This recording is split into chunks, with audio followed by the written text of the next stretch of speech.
Eh, el objetivo de esta clase cero va a ser ver por única vez, espero, todos los temas administrativos. Digo por única vez porque siempre es tedioso. Temas administrativos me refiero a cuáles son las condiciones de aprobar y desaprobar de aprobar y promocionar algoritmos y programación uno. Otro tema administrativo tiene que ver, bueno, no tan administrativo, pero sí con las pautas para la cursada. Esto es dejar en claro cómo es la dinámica del curso, cuáles son los canales de comunicación y etcétera. Y luego de eso nos vamos a meter ya en lo que sería la presentación de algoritmos y programación en cuanto a cuáles son los objetivos, de qué se trata esta materia. Como que la definición de clase terminada hoy es que cada uno de ustedes tiene que entender bien de qué se trata esta materia. Y además vamos a ver un par de conceptos base, que eso también va a ser como la definición de... Estuve en la primera clase de algoritmos y programación uno, la vamos a ir definiendo ahí. Eh, bueno, en la primera parte es presentación, temas administrativos, clarificar eso. En cualquier parte, en cualquier momento, ustedes gritan, interrumpen y hacen las preguntas pertinentes que quieran.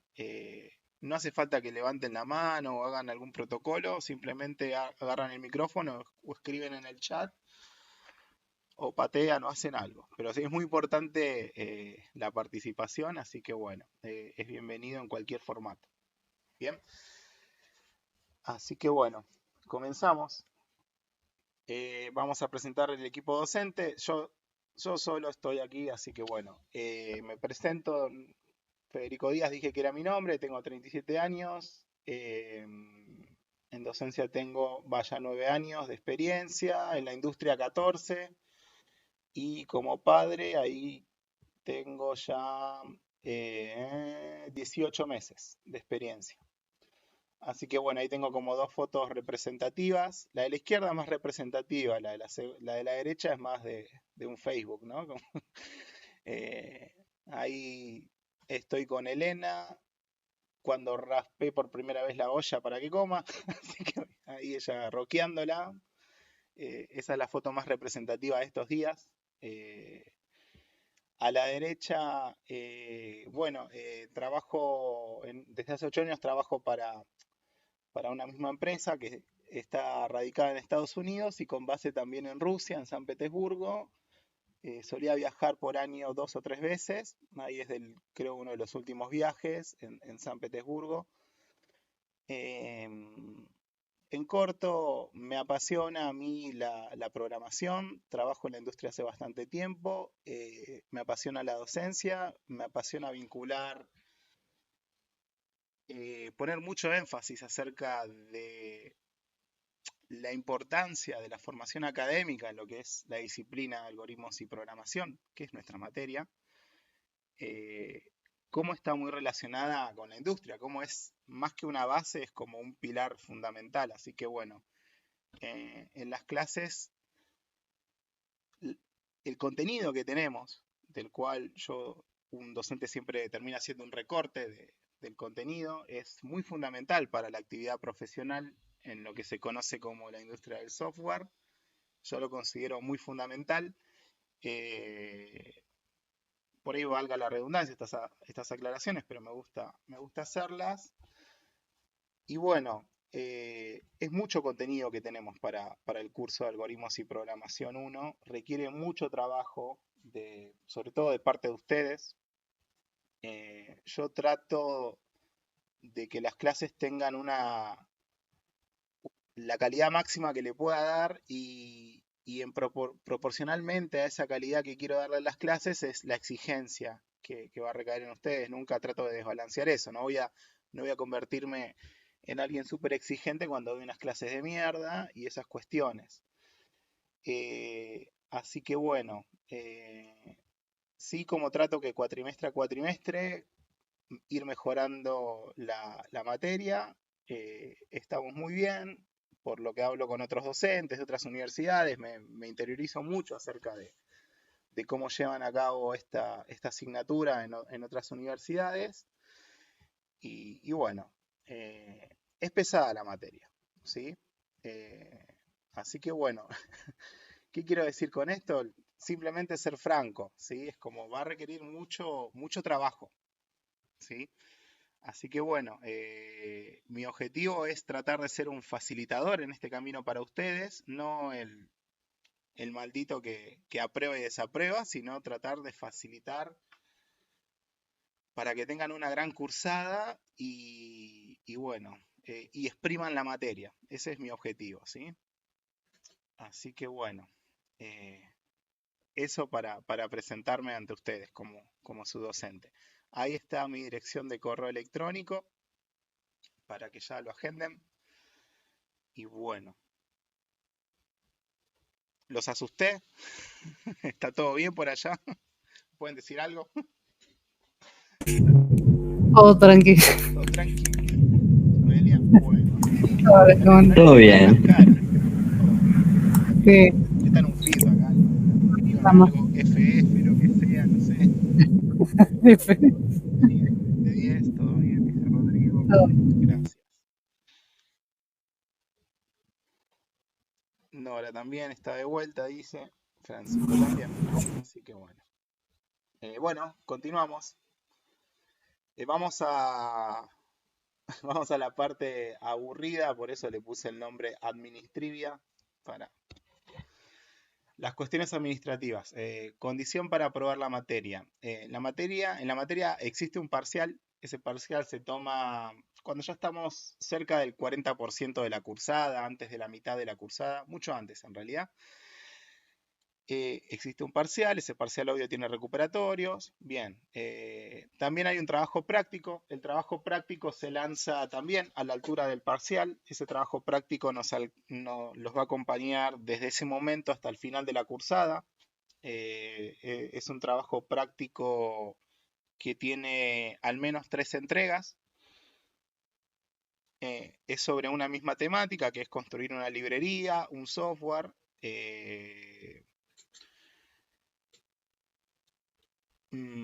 Yo lo suelo llamar que es el caballo de batalla de la materia, porque es el indicador que le da a cada estudiante lo siguiente. Si yo soy un estudiante de algoritmos y programación 1 y estoy trabajando en el trabajo práctico activamente, seguro me va a ir bien en la cursada. Si no estoy haciendo nada del trabajo práctico, el 100% de las personas que están en ese conjunto no terminan aprobando la cursada. Esa es estadística real. Así que bueno, el trabajo práctico es un indicador para ustedes para saber qué tan metidos están en la materia. Requiere que trabajen mucho, ¿sí? Bien, ¿qué más hay durante la cursada como instancia de evaluación? Ya dijimos el parcial. Los trabajos prácticos son instancias de evaluación, es decir, que cada entrega se corrige, se da un feedback y se tiene que aprobar. Hay una evaluación al final de la cursada que se llama evaluación de consolidación. Entonces, de esas 3 instancias de evaluación, para aprobar la materia, basta con tener el parcial aprobado, ya sea en instancias de recuperatorio o de alguna forma, tener el trabajo práctico aprobado, y de esa evaluación de consolidación para aprobar la materia e ir a final, aprobando el 50% de la evaluación, ya pueden ir a final. La evaluación de consolidación tiene 4 ejercicios, aprobar el 50% equivale a aprobar 2 ejercicios, ¿no? Vale la redundancia. Para promocionar la materia, tienen que tener todo aprobado. El parcial incluso lo pueden terminar aprobando en los recuperatorios, ¿sí? El TP también lo pueden aprobar en las reentregas, pero bueno, tiene que estar aprobado. Y de la evaluación de consolidación tienen que aprobar el 100%, es decir, tener los 4 ejercicios aprobados. Por ahí es todo muy familiar con las materias anteriores, porque hay un parcial, hay un TP, y hay un segundo parcial, que sería esta evaluación de consolidación. La diferencia, bueno, esta de segundo parcial se toma al final. Yo lo que hago en la evaluación de consolidación es disponer de 3 fechas. Todos pueden venir a las 3 fechas. Y como son 4 ejercicios, si en la primera fecha aprobaste el ejercicio 1 y el 2, te queda el 3 y el 4, ¿no? Para poder promocionar la materia. Bueno, tenés las siguientes 2 fechas para ir a probar esos ejercicios puntuales. No hace falta que hagas lo otro, ¿sí? Es decir, que lo que vas aprobando en la evaluación de consolidación es acumulativo. Bien. Así que, así que bueno, tenemos un documento de pautas que lo vamos a subir. Ahora vamos a explicar dónde se suben las cosas y eso, donde está descrito todos los temas administrativos. Eh, Bien, esto en cuanto a aprobar la materia y promocionar la materia. Vale la pena mencionar que hay también ejercicios entregables, los llamo galgos. Esos ejercicios son optativos, ¿sí? Les sirve nomás para que me los entreguen y que puedan obtener algún feedback sobre ese trabajo, ¿sí? En algunos cuatrimestres los utilizaba para dar puntos por si les faltaba algo en el parcial o algo, pero la verdad es que mucho no, no sirve. O sea, sí, obviamente que si me hacen los ejercicios galgos y a la hora de que tengo que cerrar la nota, los voy a considerar, ¿sí? Para sumar para arriba. Pero bueno, no tengo como un esquema de puntaje así para decir, bueno, ganaste 2 puntos. Bueno, ¿dónde los pongo? No. Pero bueno. ¿Alguna duda con todo esto que les conté? No, por ahora bien claro. Por ahora bien. Bueno, el TP es grupal. Los grupos suelen ser de 4 personas. Todavía no definí el número, pero en general siempre es 4 personas. Bueno, eso. Continuamos. Bien.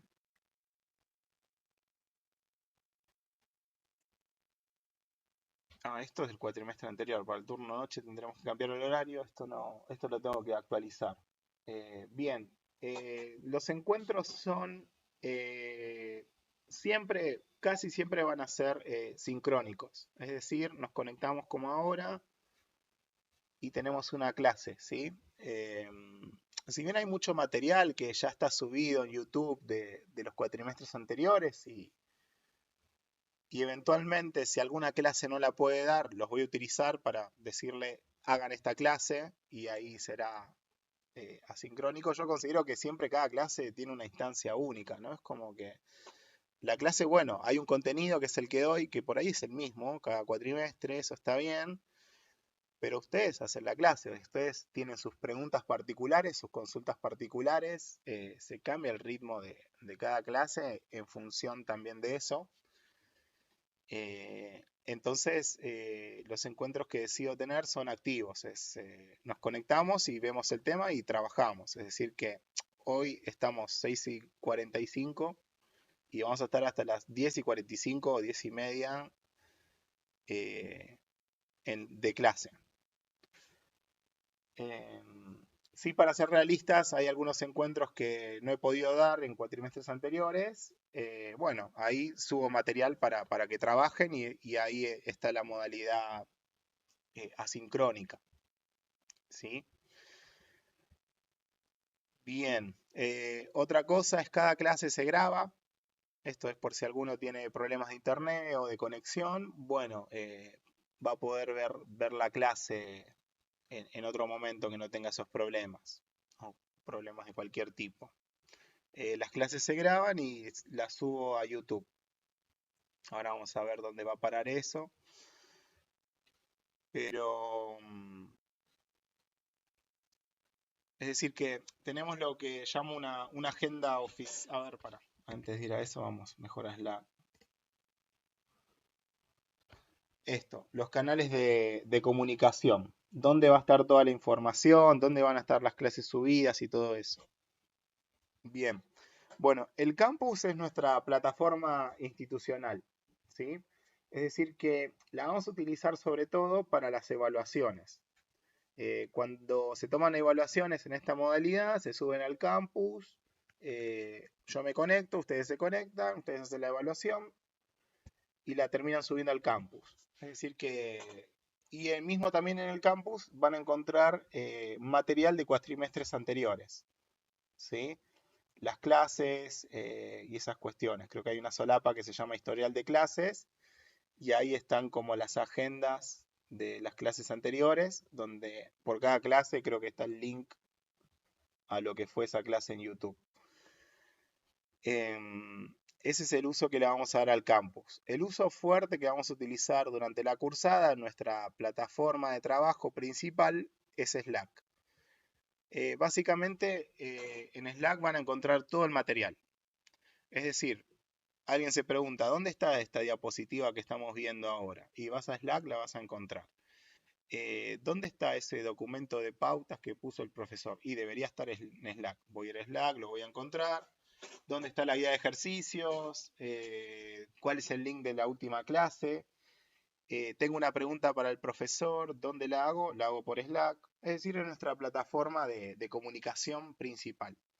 Cuando nos conectamos a una clase, por ejemplo ahora, van a haber consignas. Esas consignas materialmente les paso un código fuente o un ejercicio. Eso lo voy a ir subiendo por Slack y ustedes lo van a descargar de ahí. Entonces, bueno, creo que les mandé un link para que accedan a Slack. Todos deberían estar en el Slack. Dije Slack 20.000 veces, parece como una propaganda esto. Así que bueno, no estar adentro de esa plataforma es como no estar cursando. Así que eso es como lo primero. Si alguno tiene algún inconveniente en cuanto a loguearse o alguna duda con eso, me la puede hacer por mail o por Slack incluso, ¿sí? Por mensaje privado. Por ejemplo, vamos, para aquellos que no la conocen a la plataforma, es una plataforma que en un momento era muy popular para equipos de trabajo, así en las empresas, porque se utiliza mucho. Todavía en algunas empresas se sigue utilizando. Si no, utilizan una muy parecida a esta, pero esta fue como la primera buena. Este canal de Slack es de este cuatrimestre. A ver, vamos a abrir uno de un cuatrimestre anterior para que se vea más actividad.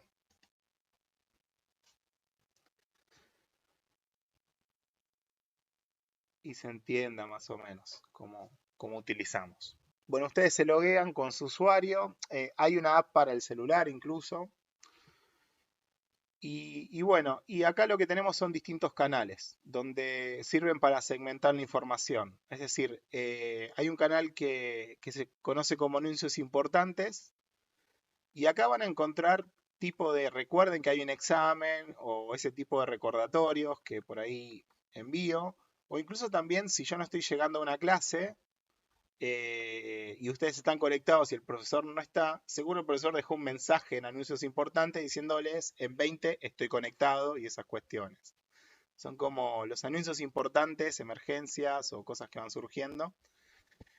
Y luego, por ejemplo, hay un canal de bibliografía que no la estoy viendo acá. En el canal de bibliografía van a encontrar todos los libros que utilizamos, el material para descargar. Luego tenemos un canal para cada guía de ejercicios. En esos canales encontramos, bueno, el material de la guía de ejercicios y los ejercicios que vamos resolviendo en clases relativos a esa guía, ¿sí? Entonces, en síntesis, acá vamos a encontrar todo el material y aquí también ustedes van a poder hacer consultas face to face, mandándole un mensaje privado a mí. Por ejemplo, acá veamos algunas. Tuki tuki. Las consultas pueden ser con código, obviamente. No hay un buen ejemplo acá. Veamos si alguien subió acá. Para que vean que... Una gran ventaja que tiene Slack es que cuando alguien quiere hacer consulta con código, lo puede subir de esta forma. Se ve perfecto, yo puedo responder desde acá. Es más dinámico, ¿no? Es como tiene varias herramientas que no encontramos en el campus, ¿sí? Así que bueno, es la que utilizamos. Nuestro Slack por ahora está pelado, lo cual es muy bueno porque se va a ir llenando de información conforme corresponda, ¿no? Todavía no subí nada en la bibliografía, muy mal, tengo que subir, muy mal. Pero bueno, Yo voy a ir generando los canales, ya hicieron algunas preguntas, los del turno mañana. Una aclaración importante es que tanto los estudiantes del turno mañana como el turno noche estamos todos acá. Bien, hay dos comisiones, por si no lo saben. Seguro lo saben. Así que bueno, ¿alguna consulta? ¿Conocían esta plataforma todos? ¿No la conocían?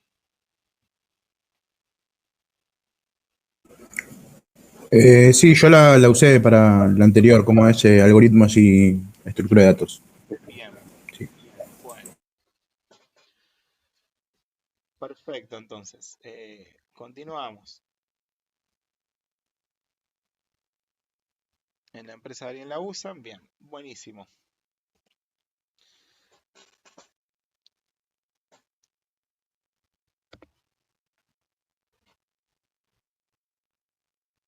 Las clases serían una vez por semana. No, las clases son 2 veces por semana. Ustedes tienen martes y jueves, ¿no? Eh, Sí, martes y jueves. bien. Consulta, el horario de los martes, yo pensaba que era hasta las 8. Ah, Es para saber. no, perfecto. Entonces yo Sí, estoy sí. confundido. O me voy a fijar. Me voy a Estamos fijar mirando entonces. todo. No, sí, sí. ¿Hoy hasta qué hora es? Según el CIU es a las 8:30, según el CIU. Me fijo, me fijo. Ok. Entonces te invirtieron. Eso no modifica nada, no es para nada grave. Eh, Se me había olvidado eso. Bien, muy buena la aclaración. El profesor no sabe ni dónde está parado, pareciera. Sí, esos son los horarios, lo voy a corregir. Bien, hoy estamos hasta 20:30 entonces. Los jueves es hasta ese horario. Bien. Bueno, Los jueves es hasta más tarde entonces. Así. exactamente. Perfecto, perfecto. Bueno, gracias. Sí me quedo. Me queda claro eso. Bien, Sí, gracias. sí, sí. Sí, mejor no cambiar eso, no. ¿Mm? Bien. Si es posible, bueno, eso es para el turno mañana, así que ni lo menciono igual para ustedes. Continuamos. Bueno, el código de honor, ¿qué es el código de honor? Bueno, cualquier situación de plagio o trampa implica quedar fuera del curso, sumario administrativo, así de duro. Eh, yo nunca reviso nada, es decir, que yo tomo la precondición de que, bueno, tengo estudiantes universitarios del otro lado que no se van a copiar, porque, bueno, si se copian encima de una materia tan fundamental como esta, bueno, se están cagando más ellos que nadie. Pero eso es muy grave en el ámbito académico, ¿sí? Es demasiado grave, así que ante cualquier situación que yo vea y suceda, va a pasar esto. Nunca hubo un problema serio acá en esta materia, así que bueno, pero por eso es que lo tengo como es un código, ¿sí? Es como un código que hay que compartir entre todos. Así que bueno, me gustaba la foto esta ponerla en algún lado, no sé por qué, pero bien. Vamos, avanzamos. Vamos ahora, bueno, pará, de la parte administrativa, ¿alguna duda? Eh, Algo que quisieran, por supuesto después van a poder preguntar lo que quieran, pero algo no quedó claro, estamos bien, No, perfecto. estamos bien, bueno, vamos. Vamos bien. Bueno, hay algo que siempre es muy importante cuando alguien está en un equipo de trabajo programando y trabajando y alguien está haciendo una tarea, tiene un objetivo, está haciendo como una task, una story o como quiera llamarle, y hay algo muy importante con eso que se conoce como la definición de terminado, es decir, ¿cuál es el criterio para decir que terminaste de hacer eso? La definition of done o definición de terminado. Que siempre está muy bueno tener en claro antes de comenzar esa tarea, saber, bueno, qué es lo que tiene tu, check, tu checklist para decir que terminaste esa tarea. El checklist para decir que terminamos la primera clase de algoritmos y programación es entender bien el objetivo del curso. ¿sí? Entender bien el objetivo del curso. Le vamos a sumar después también a eso, entender bien qué es un algoritmo y qué es una estructura de datos. Un tipo de datos, mejor dicho. Bien, así que bueno, vamos a meternos en eso, en lograr ese objetivo, pero estemos todos en foco de que lo que vamos a ver ahora ya no es más administrativo, ya estamos dentro de la materia. Y estamos invirtiendo horas valiosas y bueno, no las queremos que den sus frutos esas horas. Así que bueno, vamos todos con eso. Vamos a leer el objetivo del curso. El objetivo del curso son dos, o está dividido en estos dos párrafos. En este curso vamos a estudiar en profundidad una amplia variedad de algoritmos y tipos de datos que son importantes y útiles, sobre todo porque son algoritmos y tipos de datos que se encuentran en todos los sistemas y que se utilizan mucho, ¿sí? Y que están presentes en las bases de datos y todos los sistemas, aplicaciones Enterprise hoy utilizan bases de datos. Están presentes, no sé, en cualquier tipo de sistemas están estos algoritmos que vamos a estudiar. Y bueno, por esta razón es que aquí en ese párrafo dice, son fundamentales para un programador. ¿Bien? Eso sería como el primer objetivo del curso. Ahora, para poder hacer el checklist y decir, bueno, ya entendí el objetivo del curso, no significa que tengo que decir esto de acá de memoria, lo tengo que entender de verdad, tengo que entender bien qué significa, qué quiere decir el profesor cuando dice estudiar en profundidad, qué quiere decir, algoritmos, tengo que entender bien, ya poder definir y poder charlar con cualquier colega programador o cualquier universitario de Massachusetts, de Cambridge, de Colombia, de Chile que esté estudiando esto, poder explicarle o discutir con él qué es un algoritmo y qué es un tipo de datos, entender bien esos conceptos, porque es lo que vamos a estudiar en profundidad. Bien, entonces primero vamos a desmenuzar esto. O sea, por ejemplo, cuando yo estoy diciendo que vamos a estudiar en profundidad algoritmos o esas zarazas que todavía no, que por ahí ustedes ya las conocen, por ahí dicen, che, la puta madre, otra vez voy a tener que dar una definición de algoritmo, cuando el secundario, o lo mismo con tipo de datos por ahí. Pero cuando decimos estudiar en profundidad, lo que queremos decir es que cada tema que vamos a ver, nunca lo vamos a ver como una receta. Tipo, mira, acá te muestro el curso, un algoritmo, bla, bla, bla, miralo, ya está, se fue. No, no vamos a ver ese tema como a título de introducción a, o temas avanzados de, esos son títulos que son muy marketineros, que muchas veces cuando alguien dice tema avanzado tal, es o porque no se sabe mucho de ese tema, la persona que lo da no sabe mucho, le pone tema avanzado, pero cuando uno estudia en profundidad algo es como que se da cuenta, che, no es avanzado. Estudiar en profundidad es simplemente, bueno, agarrar la bibliografía, entender no solo que esa es la definición que está ahí, sino que pensar por qué ese algoritmo es tan importante, qué criterios se utilizan, qué técnicas de diseño de algoritmos utilizó la persona que lo hizo, cuál es un buen criterio para decir que este algoritmo es bueno o no, en comparación a otros. Es decir, esos temas académicos. Entonces, bueno, cuando nosotros veamos un algoritmo, lo vamos a implementar, vamos a hacer varios programas de prueba sobre eso, vamos a tratar de ver una aplicación útil con eso, y sobre todo vamos a ver acerca de cuáles son los criterios que están por detrás de ese algoritmo, ¿sí? Es decir, vamos a tratar de exprimir el conocimiento que hay sobre ese algoritmo, porque muchas veces nos vamos a encontrar que vamos a estar viendo algoritmos, no sé, voy a sacar algunos tipos. Vamos a ver el Mersor, ¿sí? El Mersor es un algoritmo que, bueno, utilizan las bases de datos principales como algoritmo principal para crear índices o para hacer cosas importantes, si se quiere. Y ustedes por ahí en su vida tengan que programar un MERSO, porque ya existe el MERSO, o sea, ya está ahí.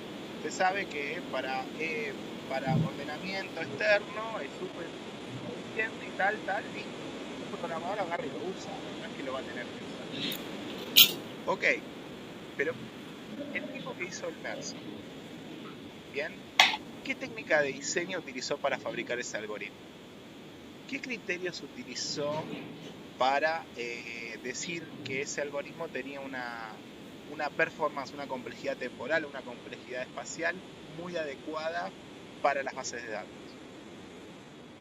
Entonces vamos a estudiar eso nosotros y eso nos va a dar muchas herramientas nosotros como programadores para hacer las soluciones que se están haciendo hoy en día. ¿Sí? Las soluciones hoy en día son de mayor escala y grandes desafíos. Se utiliza muchísimo el conocimiento que se exprime de este estudio, ¿sí? Entonces, por eso es que quiero decir que nunca vamos a ver algo, 2 puntos, ahí tenés el algoritmo, miralo fijo, copialo, andá, aprendelo. No, jamás vamos a ver algo así. Lo vamos a abordar de la forma que aborda desde hace mucho tiempo en esta materia, ¿sí? Todas las universidades lo tienen que tomar así. Si uno tiene el chip de un algoritmo o algo, bueno, es algo que lo tenés que ver, es un método y bueno, no, hay mucho por detrás. Y bueno, ahora me callo un poco y les empiezo a preguntar a ustedes, porque bueno, vamos a estudiar en profundidad algoritmos y tipos de datos. ¿Bien? Entonces, lo primero que les pregunto es ¿qué es un algoritmo? ¿Quién se anima a tirar algo ahí en el chat o hablar? Instrucciones que hacen el Una serie de programa. instrucciones para realizar una tarea concreta. Bien, una serie de instrucciones para realizar una tarea completa. Vamos muy bien. Instrucciones. Bien. ¿Qué más? Bien. Conjunto de instrucciones para resolver un problema. Ok. Bien. ¿Qué más conocen de los algoritmos? Porque acá, bueno, tenemos a Santo Tomás, que espero no equivocarme, que no me patee algún filósofo.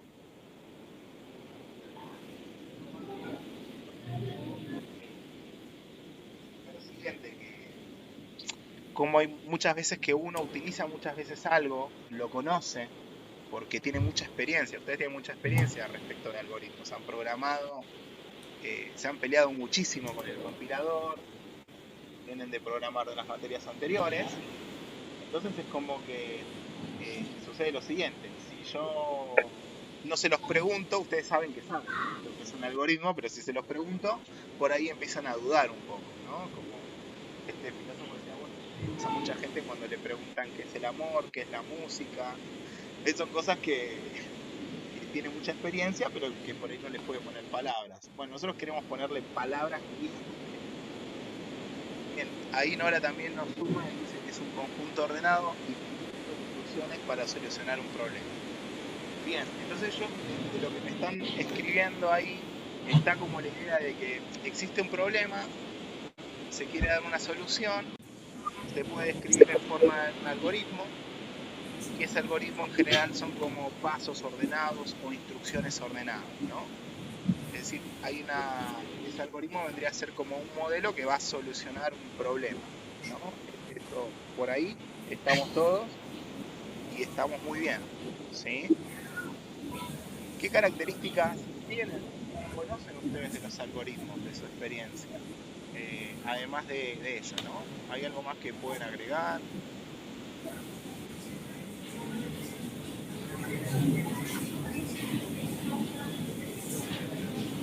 Que tratan de hacerlo de la forma más eficaz posible.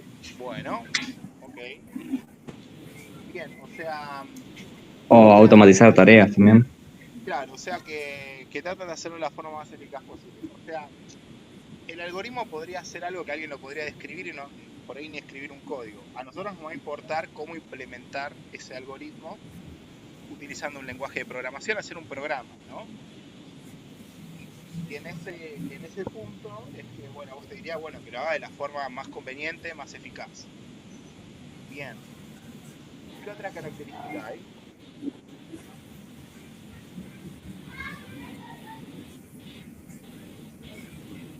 Deben estar estructurados. Claro, eso va con la rama de cuál es la forma más conveniente de hacer el algoritmo, ¿no? Que ustedes vienen practicando. Estructurado, después vamos a definir bien qué es estructurado. Dividir el problema para resolverlo por distintas partes. Bien, eso sería hay como algunos criterios que me permiten decir que es el más adecuado, el más conveniente. Bien. Después, otra realidad también es que seguro les ha pasado, es que ustedes tienen que hacer un ejercicio, ustedes lo hacen de una forma, otro estudiante lo hizo de otra forma, entonces hay dos algoritmos distintos que practicaron y los dos solucionan el problema, ¿no? Como que eso también siempre sucede, ¿no? Para un mismo problema y solución, pueden haber varios algoritmos, ¿no? Que lo solucionen, y hay algo ahí que va a ser interesante en el medio, que es saber cuál es la forma más conveniente. Bien, entonces, sí, vamos muy bien encaminados con la definición de algoritmo. O sea, un algoritmo, así como ustedes dijeron, es un método para resolver un problema. Acá estamos utilizando el término método para decir, bueno, son un conjunto de pasos ordenados o un conjunto de instrucciones ordenadas, ¿sí? Es decir, que alguien podría describir un algoritmo charlando, ¿bien? Diciendo, primero hace esto, después hace aquello, bien. Que bueno, hay un problema, ese algoritmo lo soluciona. Yo no tengo lo de... Ya sé. Bien, a nosotros como programadores acá en este curso, lo que nos va a interesar de esa definición abstracta es el código. Es decir, Bueno, me cómo... está diciendo hacer algo el viernes ya, el sábado para mí, con los 2 días. Creo que hay que mutear. Voy a ¿Me mutear. metes en noticia, boluda? Vamos a mutear. ¿Cómo se mutea? UDB1.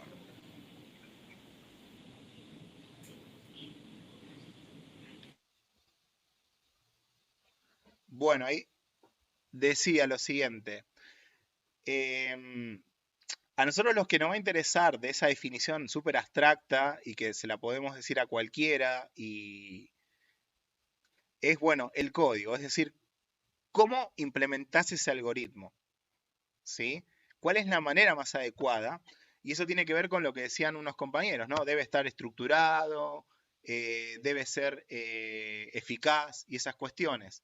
Bueno, para un programador, ¿sí? Para nosotros en esta materia, la manera más adecuada significa que tenemos que tener herramientas, o sea, herramientas que son estudio, que tienen que ver con esta materia, que nos van a poder permitir cómo analizar eso de qué es lo más adecuado, ¿sí?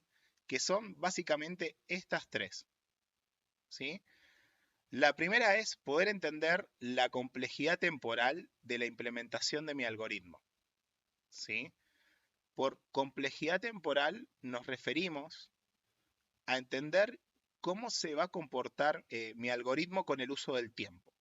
Esto es, ¿va a consumir mucho tiempo? ¿Va a tardar mucho? ¿Sí? Eso que a veces uno lo pasa, le pone como el título de performance, ¿sí? El término así más de base correcto es para separar el concepto de performance, es decir, poder entender la complejidad temporal del algoritmo. Bien. Lo segundo que nos va a interesar es, así como hay una complejidad temporal que está asociado con el uso del tiempo, la complejidad espacial. Esto es el uso de recursos. Estos recursos son en una computadora la memoria y el tiempo con el procesador. Y el procesador, de hecho, los recursos de una computadora. Bien.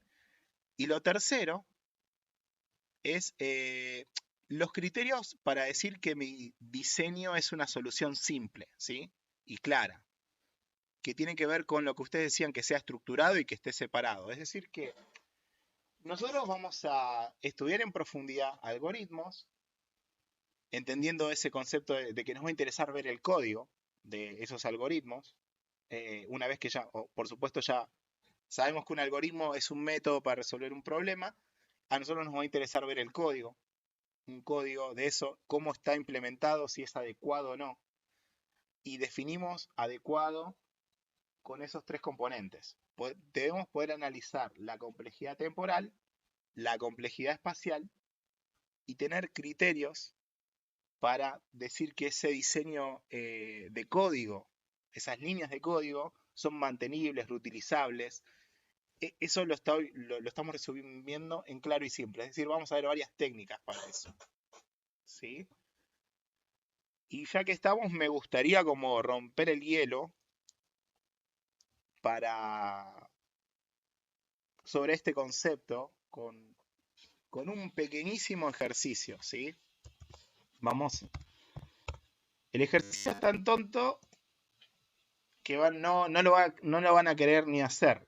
Pero lo que nosotros queremos exprimir es estas ideas. Para qué significa cuando el profesor dice complejidad temporal, qué significa cuando dice complejidad espacial, y qué significa con esto de que los criterios sean claros y simples y mantenibles y eso. Vamos a hacer, les tiro la siguiente consigna, no me tiren piedras, ¿sí? Tengo el siguiente problema, que es la anécdota, es algo que le pasó a Gauss en la vida real, ¿sí? Gauss es un matemático, ¿sí? ¿Qué tipo de matemático es Gauss? Bueno, imagínense lo que es Maradona para el fútbol. Bueno, pónganlo al cubo, a Maradona, y así era Gauss para las matemáticas, ¿sí? Entonces, Gauss era un niño superdotado a sus 7 años, o a sus 6 años, no sé, ya. Y cuando él iba a la escuela, el profesor, que no quería dar clases y quería que los chicos hagan algo, les dice, chicos, agarren y me suman los números del 1 al 100. Es decir, me hacen 1, más 2, más 3, más 4, más 5, más 6, más 7 y así, bien, hasta el más 100. Bien, vean el resultado y listo. Se acaba la clase, dice el profesor. Bueno, yo les hago lo mismo a ustedes ahora. Quiero simplemente que me hagan un programa que sume los números del 1 al 100 y me dé el resultado. ¿Bien? Es decir, ahí hay un problema, quiero la solución. Vamos, a ver qué me pueden tirar ahí por el chat. Yo les dije que iba a sonar tan tonto que van a decir, bueno, ¿qué pasa acá? Me gustaría que, bueno, abran ahí un editor de texto o si tienen cualquier IDE y me lo en C++, si pueden, en C. Y porque después vamos a ver qué es lo que hizo Gauss, ¿sí?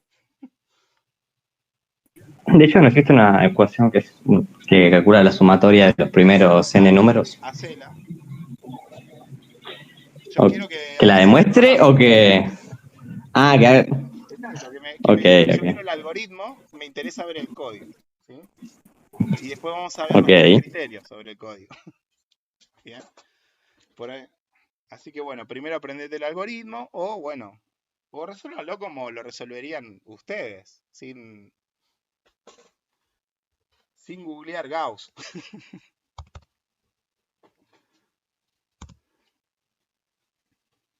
Dale, haz el código, Rodrigo, dale, vamos. Completo, que ande y lo subís al chat.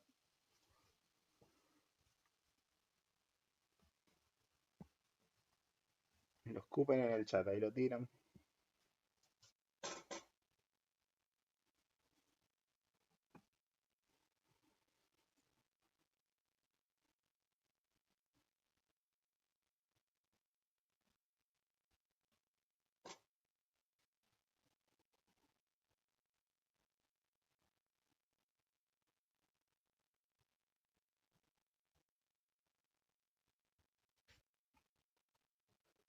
Había parado la grabación. Bueno, acá tenemos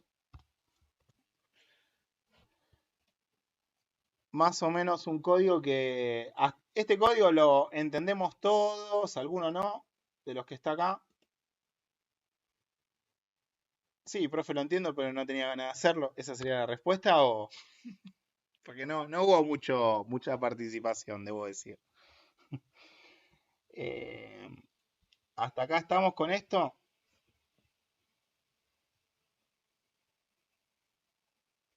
No me acuerdo mucho cómo llamar a las funciones. Bueno, vas a tener que repasarlo. Bien, genial, genial recordarlo, dice Raimi, que había llegado no hace mucho. Bueno, vamos a tratar de analizar lo siguiente, ¿no? Porque, ¿qué es lo que nos interesa a nosotros de los algoritmos según los objetivos de la materia? Bien. Nos interesa el código, cómo está implementado, que sea de la manera más adecuada. La manera más adecuada no es a gusto de programador, digamos. En todo caso sería a gusto de un buen programador, ¿sí? Que tenga muy buenas prácticas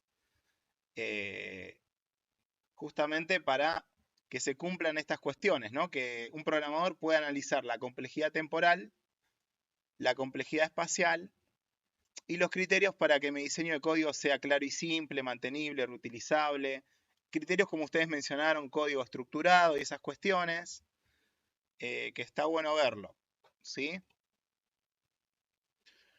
Ahora vamos a explicar el método de Gauss, ¿sí? ¿Qué es lo que hizo Gauss? ¿Por qué Gauss, siendo un estudiante de 7 años, un matemático, el Maradona, el más que Maradona y Messi y Pelé al cubo juntos para las matemáticas, era Gauss?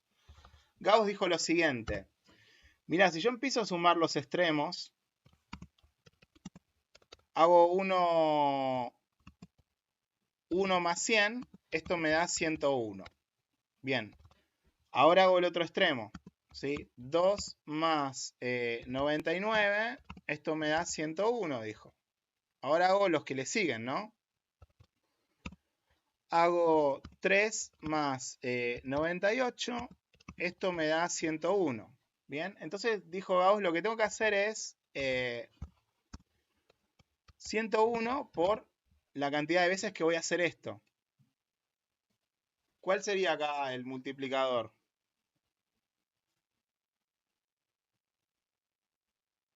$50. Bien, 101 por 50. Bien.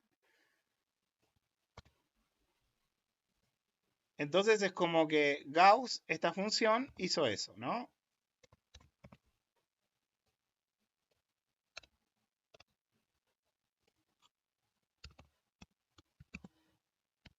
Bien. Y obtuvo ese resultado. Esto no debería ser ningún problema.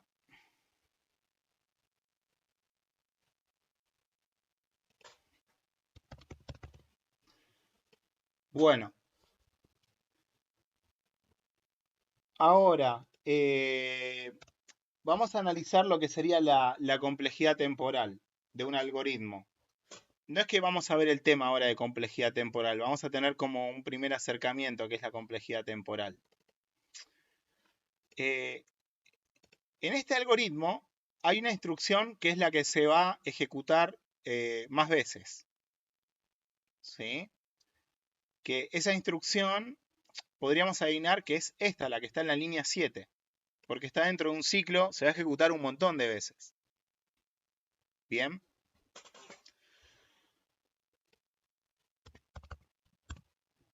Entonces, podríamos decir que este algoritmo tarda 100 veces lo que cueste ejecutar esta instrucción.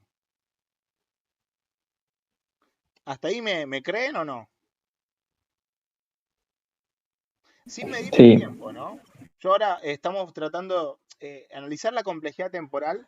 No se trata de medir algoritmos, sino que se trata de entender cuánto va a tardar el algoritmo. Es decir, en vez de medir el tiempo que tarda en una máquina, es dar una unidad de crecimiento del algoritmo en función de los datos de entrada. Es decir, que acá suma los primeros 100 números, va a tardar 100 veces lo que tarda esto. Si sumara los primeros 1000 números, va a tardar 1000 veces esto, ¿sí? Bien, si quisiéramos representar esto con una función matemática, bien,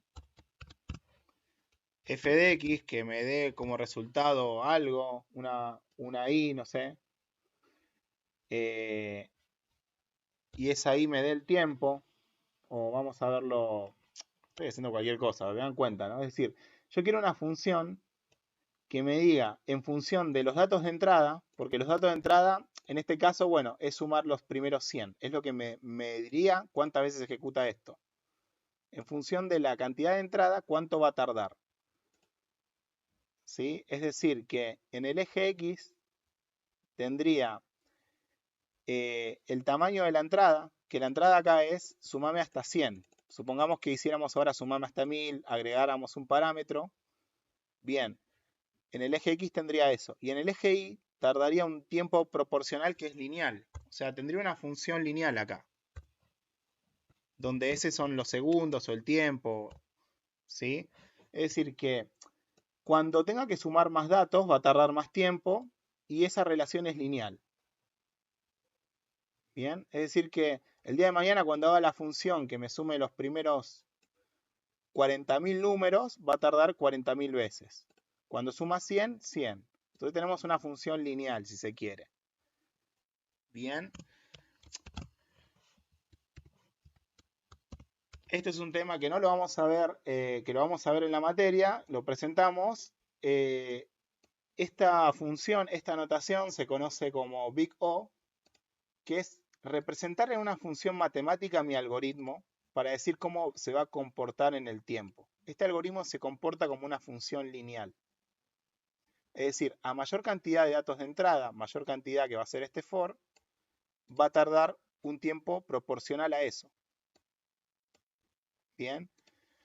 Ahora, si yo tuviera que hacer un análisis de cómo se comporta este algoritmo con respecto al uso del tiempo, y está bien, uno mira este código y mira este otro y dice, este le rompe todo al de acá, porque este ejecuta una sola instrucción. O sea, lo que tengo acá es una función constante. ¿Sí? Es decir, que siempre va a tardar lo mismo. No importa el tamaño de los datos de entrada. Si tuvieras un for anidado sería cuadrática, Leo, exactamente. Bien, entonces, la complejidad temporal de este algoritmo es constante. Siempre tarda lo mismo, no importa el tamaño de la entrada, ¿sí? Está bien, es obvio que este algoritmo es más óptimo que el de acá, pero la clave está en ver, en analizar bien la complejidad temporal, en poder representar en una función matemática mi algoritmo. Sé que suena re complicado lo que estoy diciendo, y no es que estamos viendo este tema ahora, vamos a dedicar una clase entera para esto, y durante todas las clases de la cursada vamos a estar diciendo el orden de crecimiento de los algoritmos. Lo que sí es que le doy una muy buena noticia, que hay 7 funciones nomás matemáticas, que por ahí ustedes las vieron, y en esas 7 están todos los algoritmos, ¿sí?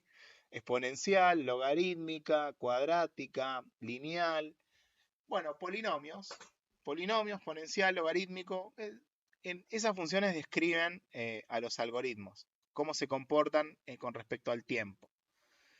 Y un criterio para decir, este algoritmo es mejor que este, y un criterio bien dicho es, la complejidad temporal de este algoritmo es mucho mejor que la de acá.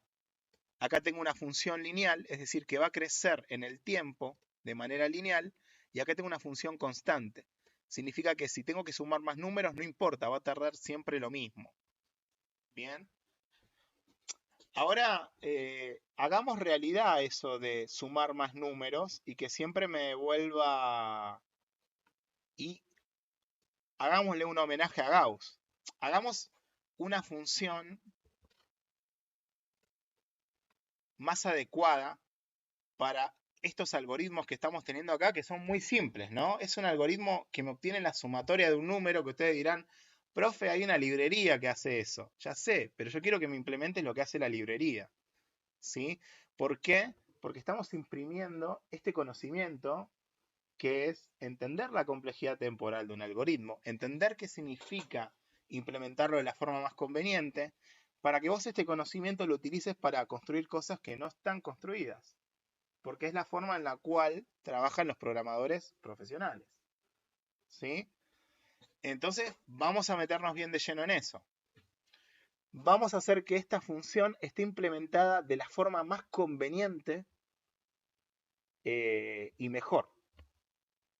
Ahora vamos a tratar de acribillar esta función con todos los criterios que tenemos. Y quisiera escuchar qué es lo que podríamos hacer con esta función para que sea mantenible y reutilizable. Y después vamos a hacerlo con esto. ¿Bien? ¿Qué podríamos hacer así para subir este código a GitHub y discutir esto en una entrevista de trabajo? En otras palabras, ¿no? Exactamente, que me sume todo. Es decir, fíjense lo siguiente. Acá tengo un algoritmo que me realiza la sumatoria de un comienzo hasta un fin. ¿Bien? Y en este caso está hardcodeado del 1 al 100. Yo quisiera que este código sea reutilizable y ponerlo en una librería y que lo puedan utilizar mucha gente. Entonces vamos a refactorizarlo de esta forma. Vamos a hacer que nuestro código obtenga la sumatoria, me digan desde dónde y me digan hasta dónde. Bien, entonces comienzo, fin, chao. Entonces acá estoy aplicando, hay un libro muy famoso que se llama, utilizamos en la cursada, ahora cuando veamos la bibliografía lo vamos a presentar, Clean Code, código simple. Bien, que Clean Code no es que es un libro muy original en el sentido de que dice cosas por primera vez, no, sino que tiene un compilado muy bueno acerca de criterios y buenas prácticas de diseño de código. Lo que estamos haciendo ahora es analizando el diseño de código y buscando una manera más adecuada. Y para definir esa manera más adecuada tenemos que poner y conocer y trabajar sobre muchas buenas prácticas de programación. Clean Code dice lo siguiente sobre las funciones. O sea, el autor rescata lo siguiente. O sea, una función debe hacer una sola cosa. ¿Sí? Por supuesto que la debe hacer bien, correctamente. Eso se debe hacer una sola vez. Lo que haga esa función lo debe hacer una sola vez. ¿Sí? Entonces, si nosotros aplicáramos estos criterios sobre la función que teníamos acá, bien, una función debe hacer una sola cosa. Perfecto, esta función obtiene la sumatoria de los primeros 100 números. Bueno, listo. Este check lo cumple. Lo debe hacer bien. Bueno, ustedes me mandaron varias funciones que no la hacían bien. Listo, no. Estaba mal, esta la hacía bien. Bien. Este es sutil. Eso se debe hacer una sola vez. Esto es muy sutil. ¿Qué quiere decir con eso se debe hacer una sola vez? ¿Qué es lo que quiere decir acá el autor Robert C. Marty, Uncle Bob, muy conocido? Cuando alguien empieza a trabajar en una empresa de programación, lo primero que le dicen es Junior o Trainee, anda a leer Clean Code. Es una gran costumbre esa. ¿Qué quiere decir este tercer punto? Eso se debe hacer una sola vez. Exactamente, tiene que ser reutilizable. ¿Qué es lo que tiene que ser reutilizable? El algoritmo. Vos lo que tenés acá es un algoritmo que te suma números.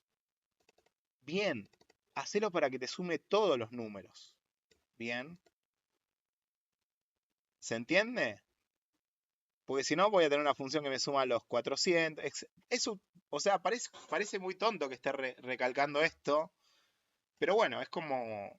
Después hay como varias buenas prácticas que las fuimos aplicando acá. No me pongas nombres I, J. Cuando me los puedes representar de mejor forma, ¿sí? Bueno, entonces, se debe hacer una sola vez. Acá esto ya lo cumple. Bien.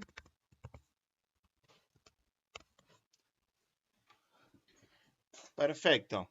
Entonces, esto ya lo cumple. Obtener sumatoria va a estar de pelos. Vamos ahora a obtener sumatoria Gauss. Vamos a ponerla acá y vamos a hacer que utilizar la gran idea de Gauss.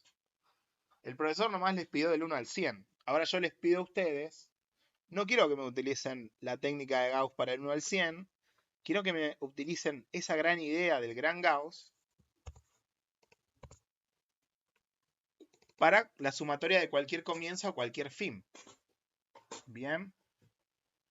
Es complicado esto ya, ¿no?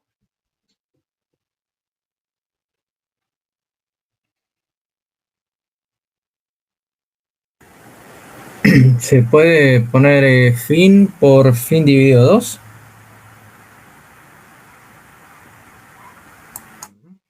Bien, yo creo que No, la rompe porque no lo va a hacer bien.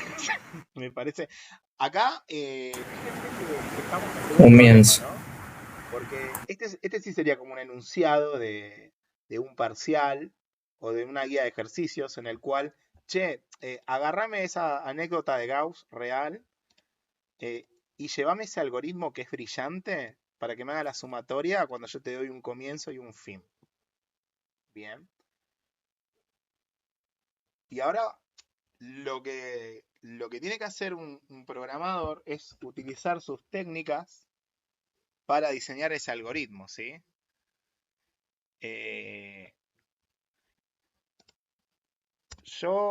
Para avanzar con la clase, pues si no, bueno, se lo dejaría para la clase que viene, pero me gustaría, como es la primera clase, estamos presentando la materia, presentarles otro tema que vamos a ver, que tiene que ver con distintas técnicas que tiene alguien para diseñar un algoritmo. Hay una técnica que se conoce como bottom-up. Bien. Este profe está loco, me tira cosas en inglés que nunca escuché, me está hablando ya la primera clase, me está dando vuelta todo, por ahí dirán. O sea, créanme que es una boludez esto, ¿sí? Es como que ni siquiera si yo se lo pregunto a un programador senior, por ahí no sabe lo que es bottom-up, pero por ahí lo utiliza todo el tiempo, en algunos casos. Bottom-up consiste en lo siguiente, yo acá tengo que dar, ya sé el algoritmo de Gauss, que me suma a los extremos y me los multiplica. Bien, ok, sé eso. Pero no es tan fácil ahora, ¿no? Porque no es tan simple como por ahí dijo el compañero, que es, vamos a poner lo que dijo el compañero. Fin dividido 2. Bien. Por fin más 1. O sea, me parece como muy mágico. Bien. Bien, ¿qué te dice el bottom-up? Te dice, mira, vos tenés que llegar a una fórmula general o una solución para todos los casos del mundo mundial. Los casos del mundo mundial es cuando me dan cualquier comienzo y cualquier fin. Bien, lo que dice bottom-up, arranca con ejemplos sencillos y puntuales. Bien, trata de ver los distintos casos que hay a partir de ejemplos sencillos y puntuales. Vamos a hacer de cuenta que me pasan como comienzo el 1 y como fin el 4, ¿no? Vamos a hacer otro ejemplo que me pasan como comienzo 1 y como fin el 3. Y vamos a hacer otro ejemplo en el cual me pasan como comienzo el 5 y como el fin el 9. ¿Bien? Entonces, estudia el problema, cómo se debe comportar tu algoritmo para esos casos. Bien, que esto se llama bottom-up. Bottom-up significa de abajo hacia arriba, de lo particular a lo general. Lo general va a ser nuestra fórmula final. Lo particular son estos casos. La fórmula tiene que resolver estos casos, ¿sí? Eso es bottom-up. Eso lo hacen muchos programadores y no saben que por ahí se llama bottom-up, esa técnica. Sí, hay veces que es más complicado llevar a cabo el bottom-up. Lo vamos a ver cuando veamos el merge sort, la versión bottom-up de eso, en todo caso. Pero bueno. A ver, veamos. Cuando es 1 y 4, el resultado de esto es 1 más 2. Y así es bottom-up. Es como arrancar así. Esto es 10. Me tendría que dar 10. Y según la técnica de Gauss, yo tendría que hacer 1 más 4, 2 más 3, sumar eso. O sea, 1 más 4 me da 5. Y lo tengo que multiplicar por 2 a eso. Que eso es la cantidad de elementos dividido 2. Bien. Vamos acá, ¿qué es lo que sucede? Cuando es 1 más 2 más 3 y acá acá no funciona lo de Gauss. Sumo los extremos y después este no lo puedo sumar y bueno, pero lo termino sumando. ¿Cómo podría representar esa fórmula para este caso? ¿Qué diferencia hay entre este caso y este otro caso de acá? Vamos ahora con este. 5 más 6 más 7 más 8 más 9. ¿Sí? Acá tengo. Acá 5, a ver. Uno es par y el otro no. 35. Exactamente, ¿no? ¿Y qué es lo que es par y lo que es impar? ¿Qué es lo que debería controlar que sea par o impar? La cantidad de números a sumar. Perfecto. Bien. Anklebot dice, cuando vos tenés una idea y vas a declarar variables, las variables deben representar esa idea, ¿sí? Deben representar las cosas que estás pensando. Vos estás trabajando con tu cerebro y estás representando esa gran idea en variables. Entonces ahí alguien dijo la cantidad de números. Cantidad de números. Bien, ¿cómo calculo la cantidad de números? Y que lo haga bien, como dice acá. Más vale que pensarlo bien. Cantidad de números. ¿Cómo voy a tener la cantidad de números siempre? Este es comienzo, este es fin. Este comienzo, este es fin. Acá ¿cuántos números hay? Hay 4. ¿Cómo sería la fórmula para obtener la cantidad de números?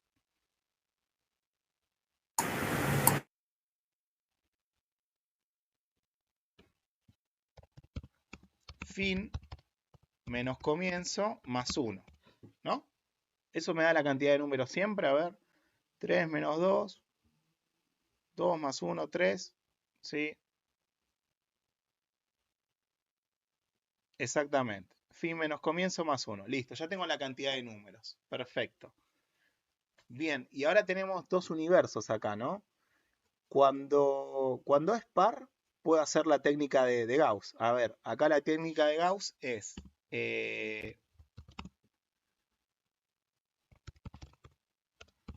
comienzo más fin. Esa suma, por lo que habíamos visto, era multiplicado cantidad de números menos 2, dividido 2, ¿no? Esta sería la fórmula de Gauss para los casos pares. Bien, ¿lo ven?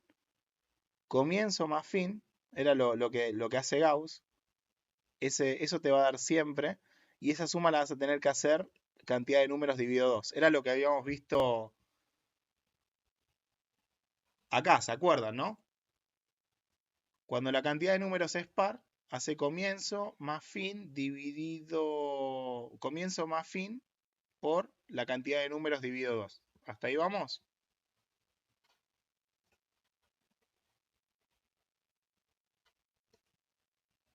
Bien. Bueno, ¿cómo hago ahora para saber si la cantidad de números es par? Llamo una función de la librería, no sé qué. No, quiero que me digan cómo saber. Bien, el operador módulo, perfecto. Este por ahí no lo conocen muchos. Es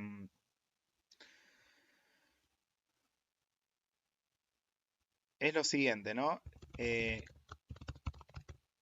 Utilizando este operador,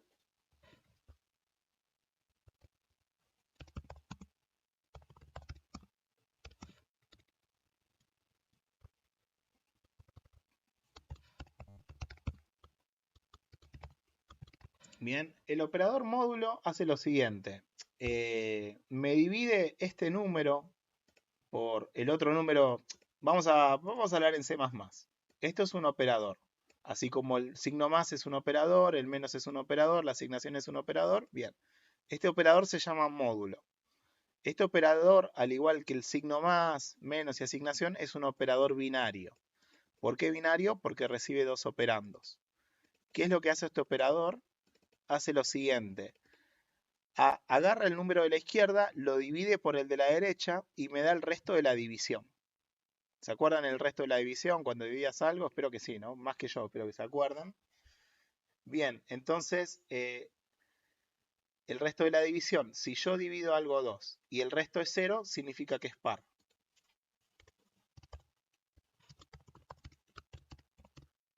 Estoy haciendo muy explícito. Bien, si esto es 0, es par. Hagamos el código bien estructurado. Tengamos acá una variable que se llame resultado. Pongámosle 0. Bien. Y cuando es par, podemos utilizar esta fórmula de Gauss.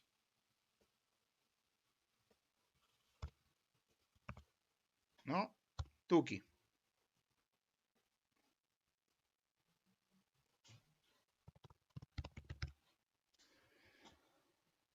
Bien. Bueno, cuando no es par, ¿qué hacemos?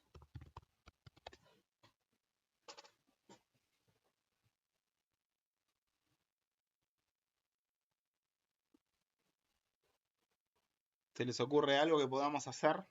Es un homenaje a Gauss esto, ¿eh?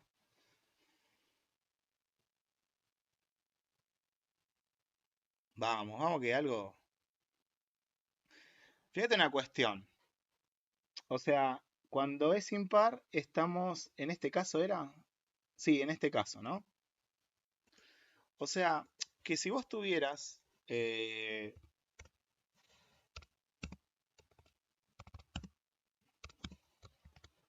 los números del 6 al 9... Bien. Acá sí puedes hacer esta fórmula de Gauss. ¿No? Bien. Entonces, vos acá podrías aplicar Gauss con esta parte y sumarle 5. ¿Lo ven?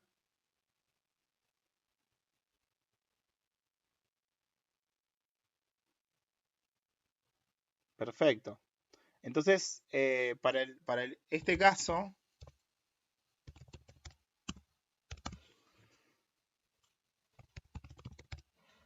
sería igual a comienzo más todo esto que está acá, ¿no?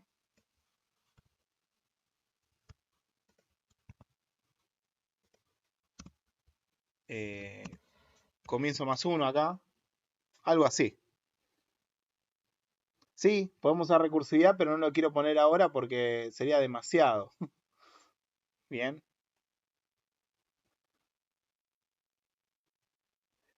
Sí.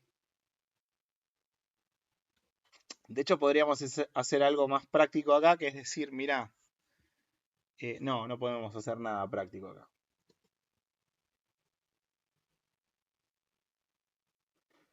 Vamos a dejarlo así por ahora, pero acá se podría llamar a esta función recursivamente con comienzo más 1.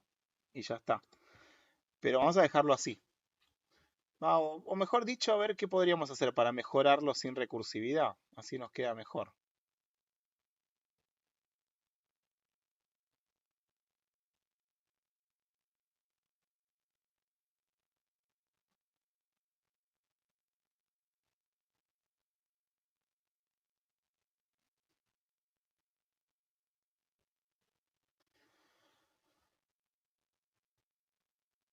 Creo que podríamos hacer algo así, a ver si me dejan. Decir, bueno, mirá, si el resto, si no es par, haceme lo siguiente. A resultado, sumale, resultado ya vale 0, sumale el comienzo. Y además, a comienzo, incrementarlo en 1, ¿no? Más, ahí está, lo incrementamos en 1, lo incrementamos, después vemos esta diferencia. Bien. Y después haceme tranquilo esto de acá. ¿Los maté acá con esto o vamos bien?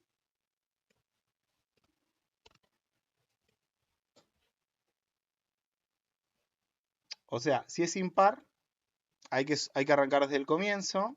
Y en esta fórmula hay que incrementar el comienzo. Bien. Pero fíjense una cuestión acá, ¿no? Acá hicimos un montón, ¿sí?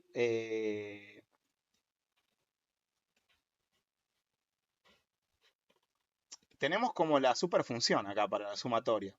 Si en alguna librería famosa existe esta función sumatoria, debería tener una función que sea orden constante. Esta función es orden constante. No hay ningún for acá. Por ahí van a hacer algo más compacto acá con las variables y esas boludeces, pero el orden de crecimiento de la función que veamos, súper compacta, que te ahorra variables, que las variables son más cortas, es el mismo. Es igual de buena. ¿Sí? Va a ganar la función que sea más clara y simple. Por clara y simple se va a entender lo siguiente. Cuando alguien escribe código, no está escribiendo código solamente para que funcione y para que lo entiendan las máquinas. Lo está escribiendo para que lo agarre otro programador y le inyectemos este conocimiento en su cabeza con solo leerlo. Le dé claridad en la cabeza. Eso significa la parte de código claro. Y la parte de código simple es que una solución, para que sea una solución, esto es para cuando yo quiero dar un algoritmo como solución, hay un prerequisito con todas las soluciones, es que me tenés que dar la solución más simple. Si no, no es la solución. Y dar soluciones simples, ustedes saben que cuesta un montón. Fíjense todo lo que nos costó a nosotros traer esto, ¿sí? Y ni hablar si no existiera Gauss, no estaríamos haciéndolo, ¿sí? De hecho, posiblemente no. O bueno, lo habría hecho otro tal vez, pero bueno. Mejor probemos esto, a ver si está bien. Lo probamos con nuestros casos de ejemplo que teníamos acá. 1, 4.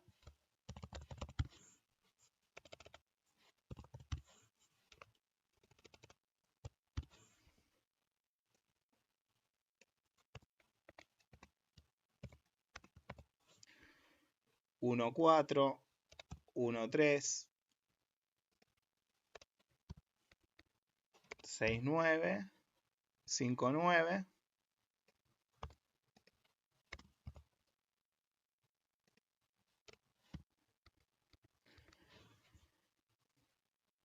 Y ya que estamos y sabemos que el orden de crecimiento no se va a ir nunca por las ramas, lo hacemos hasta 1.000.000.